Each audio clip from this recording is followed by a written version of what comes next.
नमस्कार जी, नमस्कार, good evening. एक बार प्लीज बता दीजिए, आवाज आ गई? Yes ma'am. Good Yes, evening ma'am. ma'am. Good Good evening evening, ma'am. ma'am. जय Shri Ram, good good evening. Evening ma'am. Good जय evening Shri ma'am. Good Ram, evening. Welcome to Good day evening, one. good evening. Good evening, very good evening. Good morning. हाँ जी, सबकी आवाज आनी चाहिए। देखो आज जो गुड लोग इवनिंग जी मैम। मैडम जी हाँ गुड पीछे इवनिंग। हो जाते हैं ना, ma'am. Good good evening video evening of ma'am. Ma'am. करके। Good evening Manju ji, good evening नमस्ते ma'am. Divyanshi ji, Seema ji, very good night. Good night. Australia से है ना, उनके यहाँ 1:30-2 बज रहे हैं, इसलिए उनको गुड नाइट करना पड़ता है। जी, तो चलिए इनका टाइम वेस्ट नहीं करते, इनको बहुत नींद आ रही होगी, टाइम से स्टार्ट कर लेते हैं, है ना। देखिए, अभी तो डाउट आएगा नहीं क्योंकि आज तो फर्स्ट ही क्लास है ना। तो इन केस आज जो हम पढ़ रहे हैं उसमें कोई डाउट आएगा तो आप बीच में चैट पर डाल दीजिएगा, अदरवाइज हम फ्लो में रहेंगे। वंस अगेन सभी का दिल से स्वागत है।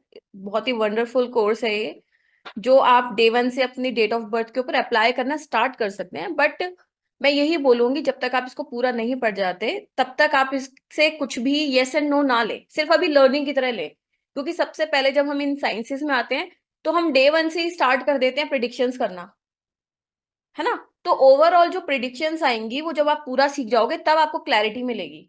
अभी धीरे धीरे आप डेट ऑफ बर्थ में देखना स्टार्ट कर देना, आज से भी कुछ कुछ प्रिडिक्शन से स्टार्ट हो जाएंगे। बट जो कंप्लीट प्रिडिक्शन एक्यूरेट आएगी वो पूरा सीखने के बाद ही आएगी। तो अभी किसी कंक्लूजन पे ना पहुंचे, फाइनल कंक्लूजन पे ना पहुंचे, ठीक है जी।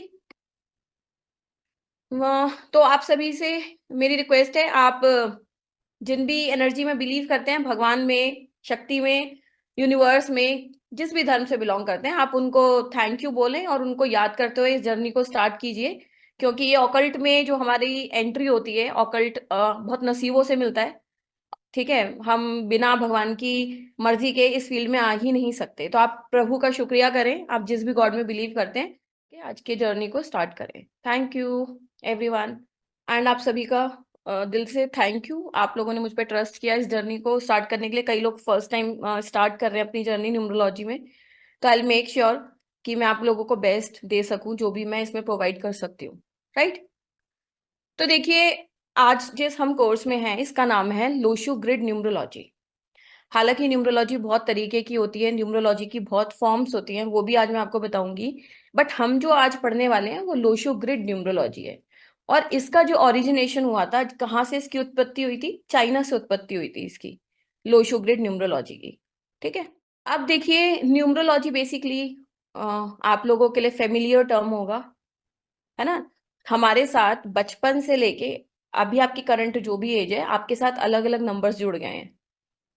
जैसे पैदा होते ही डेट ऑफ बर्थ आ गई, टाइम आ गया, प्लेस आ गया, वैसे ही हम आगे बढ़े, उसके बाद स्कूल जाते हैं, वहां पे एडमिशन नंबर, स्कूल का एड्रेस, रोल नंबर, स्कूल का बस नंबर, चाहे हम ध्यान दें चाहे ना दें, बट बहुत सारे नंबर्स हमारे साथ जुड़ते चले जाते हैं जैसे हमारा बर्थ होता है, ठीक है। लोग हॉस्टल में रहते हैं, होटल्स में रहते हैं, रूम नंबर्स देखते हैं, आप हाउस नंबर देखते हैं, सीट नंबर्स देखते हैं, phone number, vehicle number, mobile number, Aadhaar number, and so on. कहने का मतलब है, नंबर्स एक ऐसी एनर्जी है इस यूनिवर्स में जो जन्म से लेके मृत्यु तक इंसान के साथ चलती ही रहती है, ठीक है।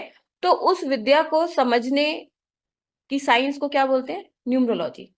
Numerology is a divine science of numbers. हमारे आसपास, ह्यूमंस के आसपास जो भी नंबर हैं, वो उस पे क्या प्रभाव डालते हैं, ह्यूमंस पे क्या प्रभाव डालते हैं, उसकी विद्या जो है उसको अंकशास्त्र या फिर न्यूमरोलॉजी बोला जाता है। सिंपल, इसको बिल्कुल सिंपल रखते हैं, ठीक है।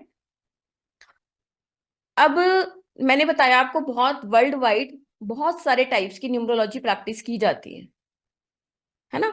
अलग अलग कंट्रीज में अलग अलग कल्चर है, अलग अलग टाइप की न्यूमरोलॉजी पढ़ाई जाती है। ये तो मैंने कुछ टाइप्स आपको यहाँ पे जो वर्ल्ड वाइड यूज होते हैं उनके नाम दे दिए हैं। ये तो मैंने कुछ टाइप्स आपको यहाँ पे जो वर्ल्ड वाइड यूज होते हैं उनके नाम दे दिए हैं। जैसे कबाला न्यूमरोलॉजी है। कबाला न्यूमरोलॉजी किस पे वर्क करती है, 22 हिब्रू अल्फाबेट्स हैं। उन कबाला न्यूमरोलॉजी में उनका अपना ही कॉन्सेप्ट है अलग, हिब्रू अल्फाबेट्स को वो यूज करते हैं, उसके वाइब्रेशंस पे काम करते हैं। अबजाद न्यूमरोलॉजी क्या है, यहाँ पे अरेबिक अल्फाबेट्स पे काम होता है। अरेबिक जैसे हमारे अपने इंग्लिश अल्फाबेट्स हैं, ऐसे अब्जाद में अरेबिक अल्फाबेट्स होते हैं और वो उसको स्टडी करते हैं। कबाला न्यूमरोलॉजी में हिब्रू अल्फाबेट्स होते हैं, उनको स्टडी करते हैं। पाइथागोरियन क्या है, जो पाइथागोरस थे मैथमेटिशियन, उन्होंने डेवलप की थी न्यूमरोलॉजी, तो उनका सिस्टम अलग है। आज हम जो पढ़ेंगे वो चाइनीज न्यूमरोलॉजी है, वो चाइना में डेवलप हुई थी। ठीक है। और शेल्डियन न्यूमरोलॉजी क्या है, आप लोगों को पता, ये इसका जो ओरिजिनेशन है मीसोपोटामिया, और इससे हम नेम न्यूमरोलॉजी पढ़ते हैं, जो नेम न्यूमरोलॉजी पढ़ रहे हैं ऑलरेडी। तो शेल्डियन न्यूमरोलॉजी नेम न्यूमरोलॉजी में अच्छा वर्क करती है, क्योंकि वो इंग्लिश अल्फाबेट्स पे काम करती है। और इंग्लिश अल्फाबेट्स ग्लोबल लैंग्वेज है। इंग्लिश हर जगह देखिए ना आपने, आप किसी भी कंट्री में चले जाओ, उनकी रीजनल लैंग्वेज तो होगी होगी, बट इंग्लिश को ग्लोबल लैंग्वेज का दर्जा मिला हुआ है, इसलिए शेल्डियन न्यूमरोलॉजी अल्फाबेट्स में वर्ल्ड वाइड पॉपुलर है। फिर हमारी वैदिक न्यूमरोलॉजी आ गई। क्या किया कि हमने सारे नंबर्स को पर्टिकुलर प्लैनेट्स की एनर्जी के साथ जोड़ दिया। जहां पे प्लैनेट्स की बात आ गई, वहां पे वो वैदिक न्यूमरोलॉजी हो गई या अंक ज्योतिष हो गई। ठीक है। तो हम क्या करने वाले हैं, आज हम कुछ कुछ पार्ट्स वैदिक का यूज करेंगे, कुछ शेल्डियन का यूज करेंगे, कुछ चाइनीज न्यूमरोलॉजी करेंगे, कुछ पाइथागोरियन करेंगे। हम जो इस कोर्स में चीजें पढ़ने वाले हैं, इन चारों टाइप की न्यूमरोलॉजी का यूज होगा इसमें।